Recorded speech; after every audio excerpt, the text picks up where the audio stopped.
13 رضا ولیزاده هستم از رادیو فردا.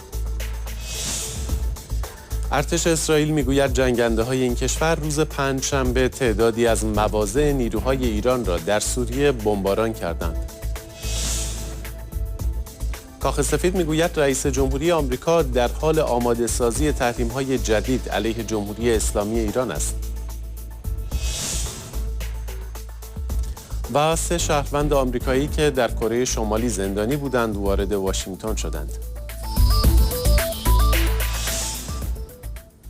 ارتش اسرائیل اعلام کرد جنگنده‌های این کشور روز پنجشنبه بیش از 10 نقطه از مواضع نیروهای ایرانی در سوریه را به تلافی حمله‌های موشکی بامداد پنجشنبه نیروهای ایرانی به مواضع اسرائیل در بلندی‌های جولان بمباران و تخریب کردند. به گفته منابع اسرائیلی از جمله این هدف‌ها انبار اسلحه و پایگاه‌های تدارکات مراکز اطلاعاتی سپاه پاسداران بوده است. این منابع خبری همچنین میگویند چند دستگاه سامانه دفاع ضد هوایی سوریه نیز در جریان حملات اسرائیل منهدم شدند. بنابراین گزارش هواپیماهای اسرائیلی در این حملات آسیبی ندیدند. خبرگزاری اسوسییتد پرس از وقوع چند انفجار بزرگ در دمشق در بامداد امروز پنجشنبه خبر داد.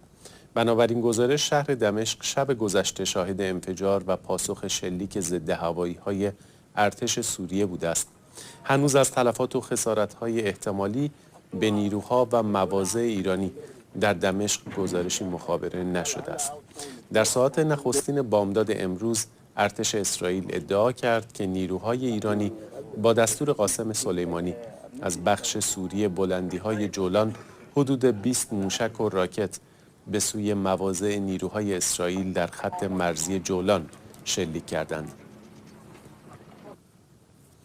کاخ سفید اعلام کرد دونالد ترامپ رئیس جمهوری آمریکا در حال تهیه مقدمات برای تحریم‌های جدید علیه ایران است. سارا سندرز سخنگوی کاخ سفید گفت آمریکا بالاترین فشار و تحریم‌های عظیم را بر حکومت ایران اعمال خواهد کرد.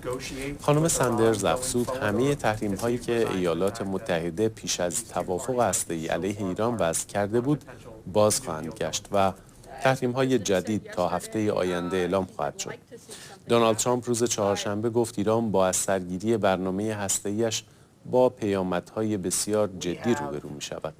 آقای ترامپ در این حال گفت ایران یا مذاکره خواهد کرد و یا اتفاق دیگری خواهد افتاد. خبرگزاری رویترز می‌نویسد مشخص نیست منظور رئیس جمهوری ایالات متحده از اتفاق دیگر چه بوده است.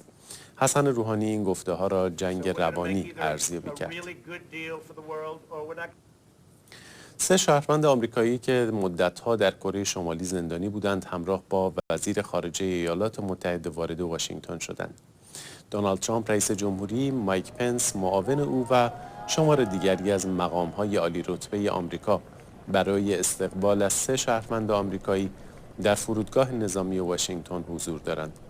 مایک پومپئو وزیر خارجه آمریکا که برای گفتگو با رهبر کره شمالی و تضمین آزادی زندانیان آمریکایی به پیونگیانگ رفته بود، همراه با این 3 شهروند آمریکایی به واشنگتن بازگشت. آزادی این عده بخشی از اقدام‌های 2 کشور برای کاستن از تنش‌ها و خلع سلاح شبه جزیره کره است.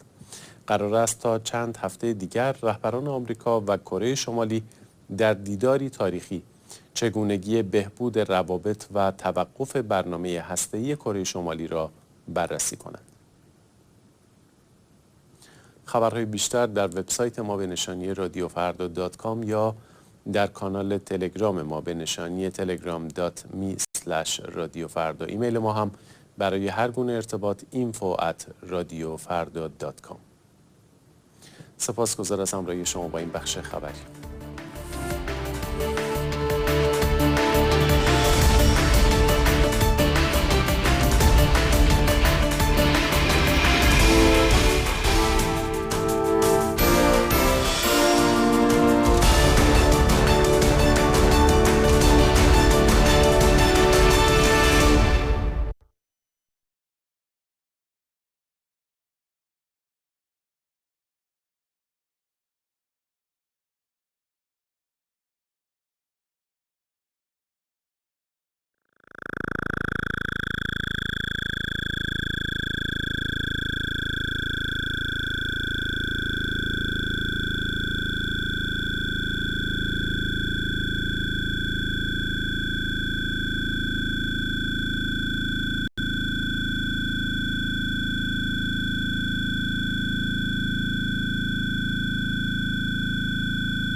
خب برای ایران مهم بود که دسترسی داشته باشه به تکنولوژی‌هایی که مثلا در آلمان، اتریش، سوئد، دانمارک، از پمپ‌های کنفرانس نفت نگاه کنیم تا خودروسازی و غیره. اینها تمام باز شد این درها. اون چیزی که در ایران میگفتن که برجام کاری نکرد، برجام اتفاقا خیلی این درها رو باز کرد. اینها رو اتحادیه اروپا اون 3 مرحله اول که من اشاره کردم اونها رو حتما میخواد حفظ کنه، چون بسیار اونها اهمیت مستقیم دارن برای شرکت‌های اروپایی که با ایران میخوان کار کنن یا در حال کار کردن هستن یا توافق کردن. و بقیه هم این تبادل‌های فرهنگی و دانشگاهی هم خب اتحادیه اروپا یک نگاه دراز مدت به ایران داره که ایران میتونه یک شریک خیلی مهمی به عنوان یک کارگاه تولیدی برای شرکت اروپایی باشه اگر آقایانی که در نهادهای امنیتی ایران هستن بگذارن اتفاق بیفته. فعلا نشده. اما آقای عمادی، بسیاری از این مواردی که شما بهش اشاره کردید در واقع قرارداد بین شرکت‌های غیر دولتی هست با ایران. اتحادیه اروپا چجوری میخواد تضمین بکنه امنیت این قراردادها رو و اینکه در واقع تحریم‌هایی که آمریکا قرار هست اعمال بکنه روی این قراردادها تأثیری نگذاره؟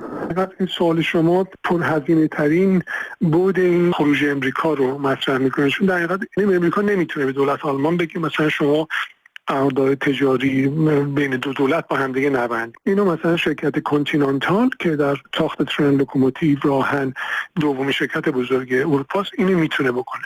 خب شما به دولت آلمان نمیتونید اینو بگید، چون دولت آلمان میگه نه من قرارداد مثلا امضا کردم. ولی در چارچوب حقوقی خودشم اگر به این صورت مطرح بشه که دولت فدرال در امریکا بگه که اگر کانتیننتال با ایران قرارداد ببنده وارد بازار امریکا دیگه نمیتونه بشه. این یک بخشی از صحبت آقای ترامپ بود دیشب که زیاد بهش نگاه نشد که نه تنها ما ایران تحریم خواهیم کرد، کسانی هم که همراهی بکنن در نظر پروژه های در چشم ما این پروژه های قابل قبول نیست، اونها هم خودشون رو وارد تحریم میکنن. این اون گزندگی یا اون نیش این پیام دیشب آقای ترامپ این بود. دولت آلمان گفته ها حفظ خواهیم کرد این داد و این روابط.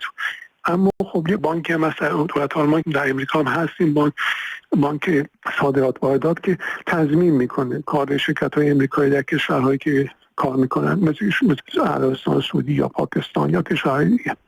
در آلمان هم هست، در بریتانیا هم هست. اما مشکل اینه که اون بانک بردش از نظر مالی اینطور نیست که پروژه های خیلی خیلی سنگینه بتونه 100% پوشش بده. یک مقداری میتونه از نظر مالی. اتحادیه اروپا خودش یک صندوق داره که این صندوق همراهی یا توان افزایی برای صادرات اتحادیه اروپا است.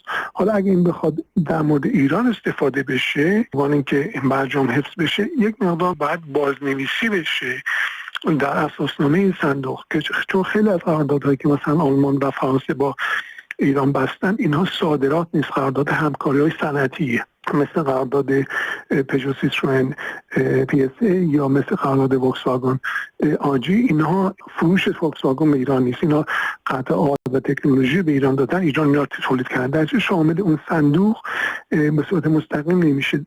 این احتیاج داره که بازنویسی بشه که خب این هم یک مقدار زمان خواهد بود و همینی که کشورهایی که در داخل اتحادیه اروپا خواهان رودررویی با امریکا نیستن که من میتونم اینا اسم ببرم، مثلا لهستان که لهستان اصلا نظر مثبتی نداره که اتحادیه خودش بخواد اینجا زیر یک چالش جدید رودررویی با امریکا بذاره.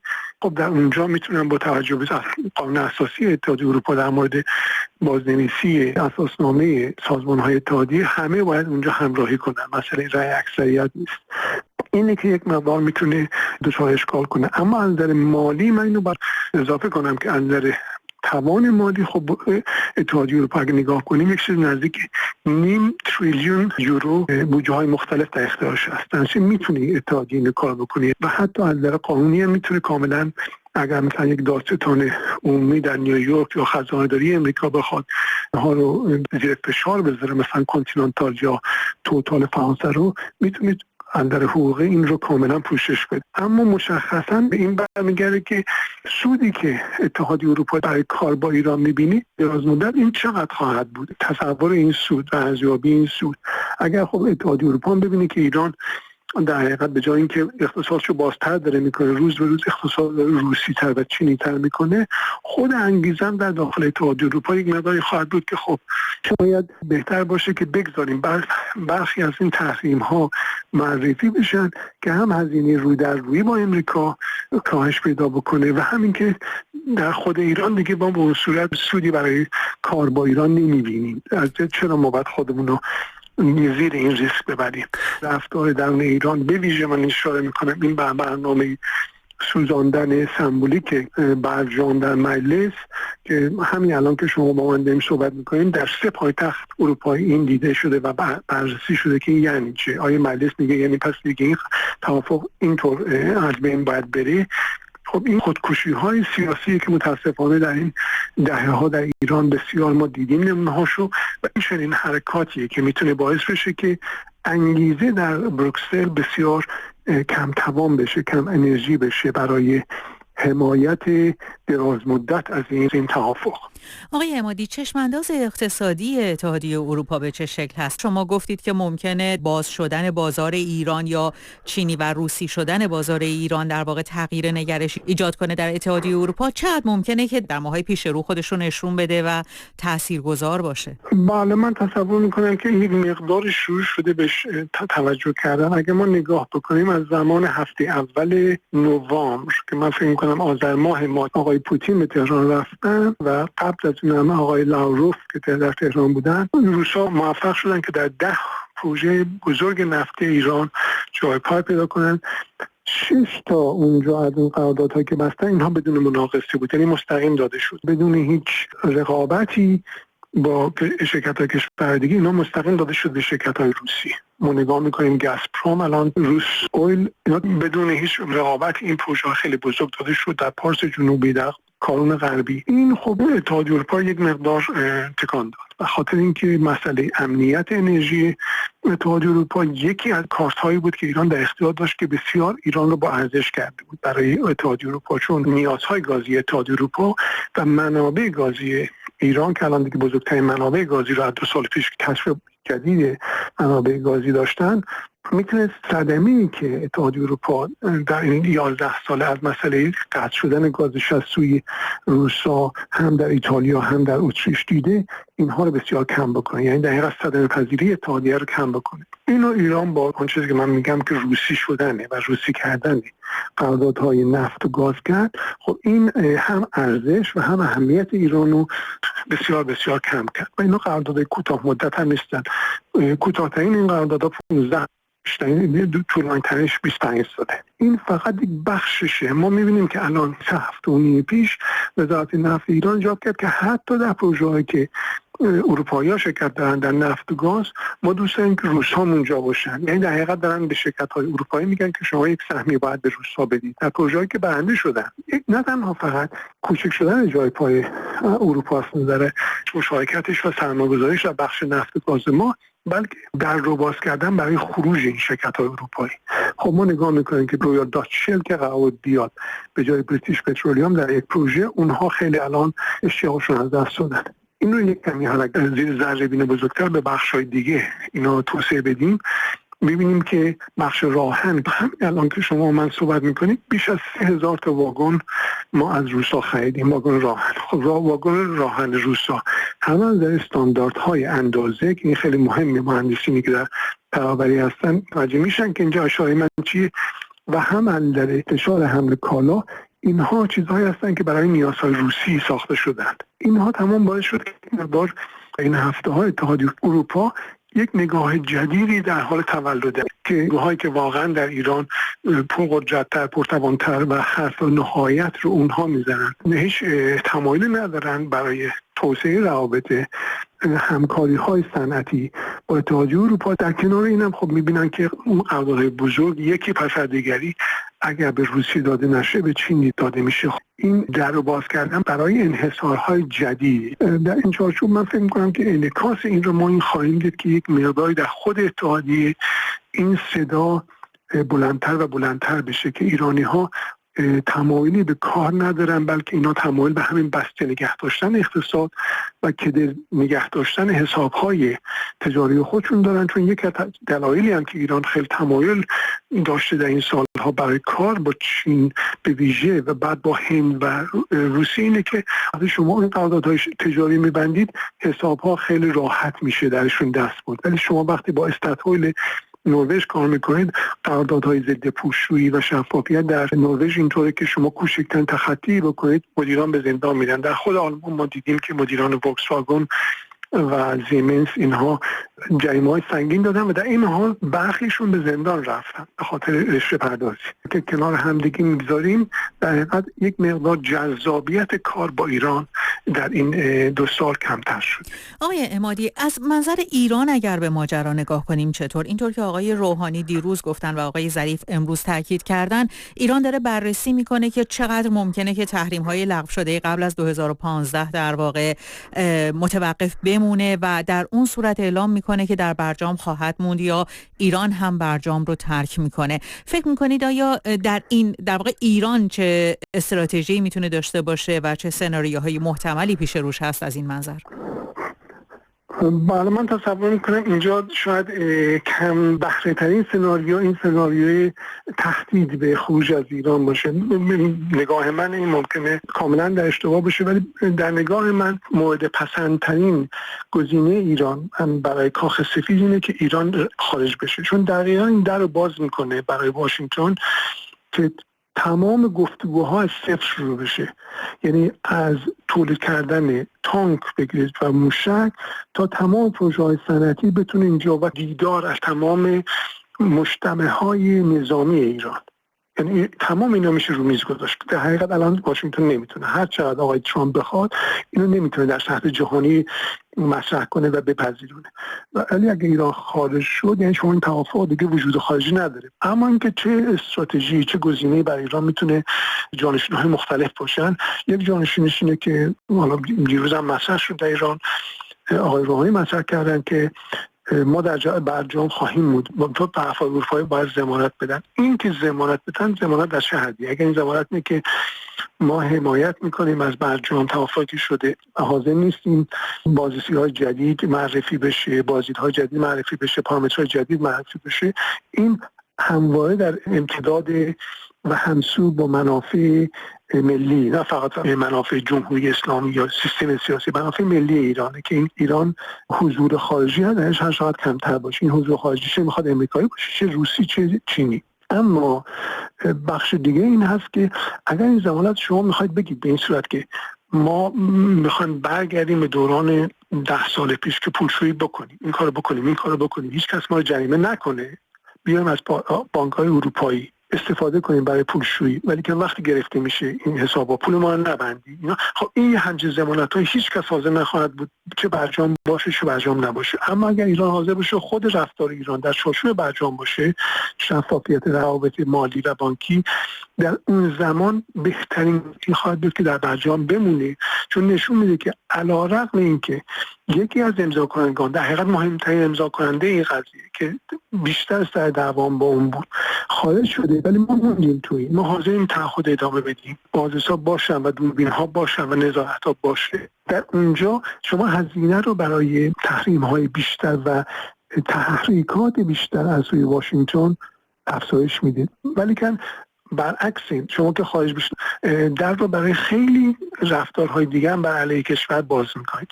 یک گزینه بین این دوتا هم هست که بین خروج و بین ماندن، و اون گزینه که ایران یک دوره مابین معرفی کنه که مثلا بگه ما برای 3 سال میمونیم.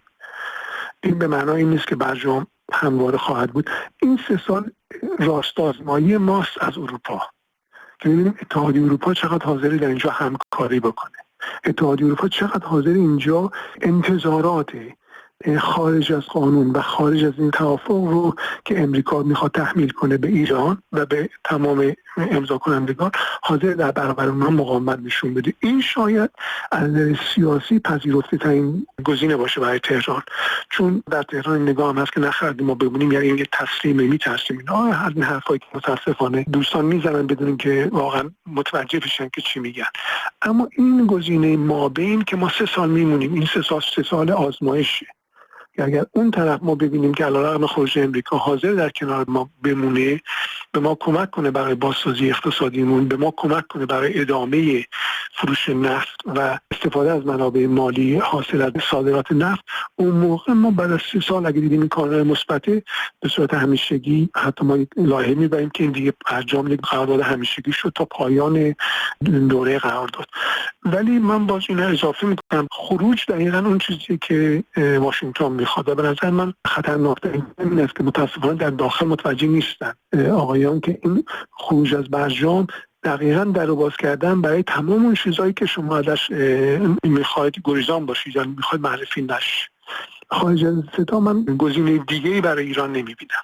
ارتباط با جهان امروز، رادیو فردا.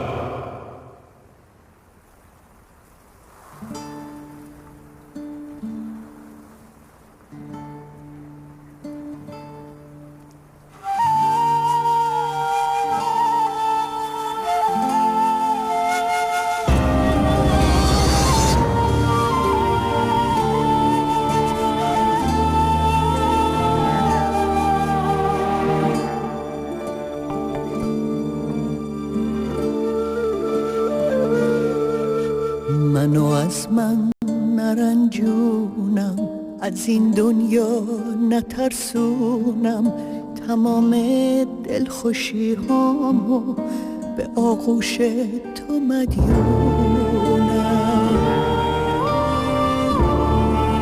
اگه دل سوخته ای عاشق، مثل برگی نسوزونم، منو دریاب که دلتنگم، مدارا کن که ویرونم.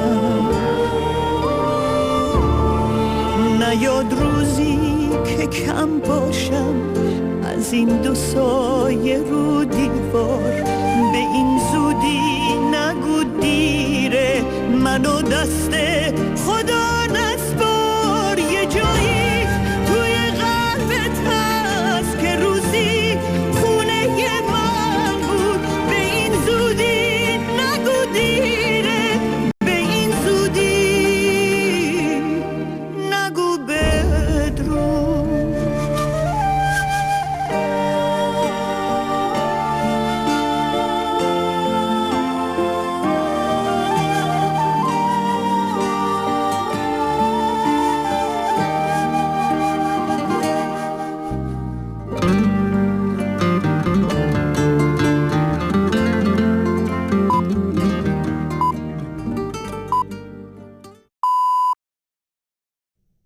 ساعت 13:30 در ایران. رضا ولیزاده هستم با خلاصه آخرین خبرها از رادیو فردا.